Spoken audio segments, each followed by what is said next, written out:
जानेंगे पृथ्वीराज चौहान के बारे में। पृथ्वीराज चौहान चौहान वंश के सबसे प्रतापी शासक थे। इनका वास्तविक नाम पृथ्वीराज तृतीय था। इन्होंने मोहम्मद गौरी के साथ तराइन के प्रथम और द्वितीय युद्ध लड़ा गया था। पृथ्वीराज चौहान को राय पिथौरा या राज पिथौरा के नाम से भी जाना जाता है। इनके पिता का नाम सोमेश्वर चौहान था। इनके प्रेम प्रसंग इतिहास में काफी प्रचलित रहा, जो गढ़वाल वंश के शासक जयचंद की पुत्री संयुक्ता से था। यानी कि उनका जो प्रेम प्रसंग था वो किनके, जयचंद के पुत्री संयुक्ता से था।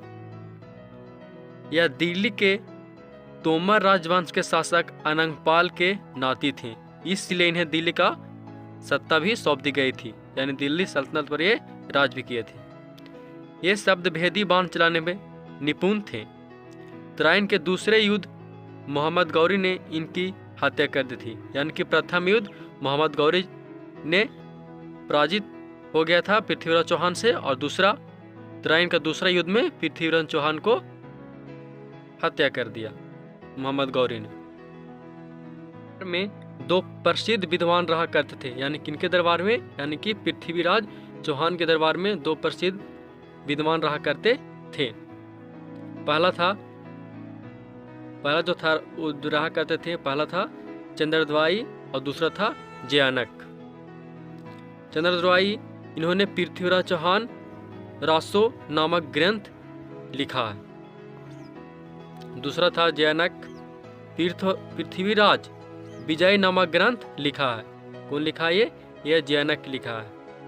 उसके बाद आता है चंदावर का युद्ध। यह युद्ध 1194 ईस्वी में गौरी और जयचंद के बीच हुआ था। यानी मोहम्मद गौरी और किसके बीच? जयचंद के बीच हुआ था। जो जयचंद क्या था? जयचंद था पृथ्वीराज चौहान के ससुर थे। इस युद्ध में मोहम्मद गौरी ने हत्या कर दी जयचंद का। इस युद्ध में मोहम्मद गौरी ने जयचंद को गहदार की उपाधि दी थी। उसके बाद मोहम्मद गौरी के साथ आए कुछ प्रमुख लोग, यानी इसके बाद मोहम्मद गौरी के साथ जो जितने लोग आए थे वो राज किए, उनके बारे में जानेंगे कि कौन कौन थे। पहला था ताजुद्दीन अल्दौज, दूसरा था कुतुबुद्दीन ऐबक, तीसरा था बख्तियार खिलजी, चौथा था ख्वाजा मोइनुद्दीन चिश्ती। अब ये लोग जो चार को थे उनके बारे में जानेंगे। इसके पहला वो है ताजुद्दीन अंदोज। गौरी ने इन्हें गैर और गजनी प्रांत की सत्ता सौंपी थी। दूसरा था कुतुबुद्दीन ऐबक। गौरी ने इन्हें दिल्ली की सत्ता सौंपी थी। तीसरा था बख्तियार खिलजी। गौरी ने इन्हें बिहार और बंगाल की सत्ता सौंपा गया था इन्हें।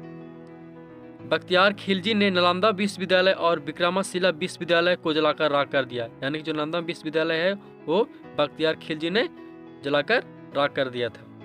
जो चौथा था वो था ख्वाजा मोइनुद्दीन चिश्ती।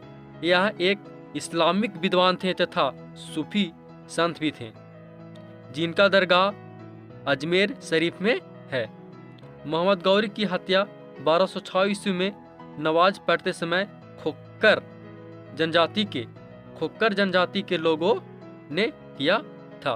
यानी कि मोहम्मद गौरी का मृत्यु हो गया 1206 ईस्वी में। कौन किया था?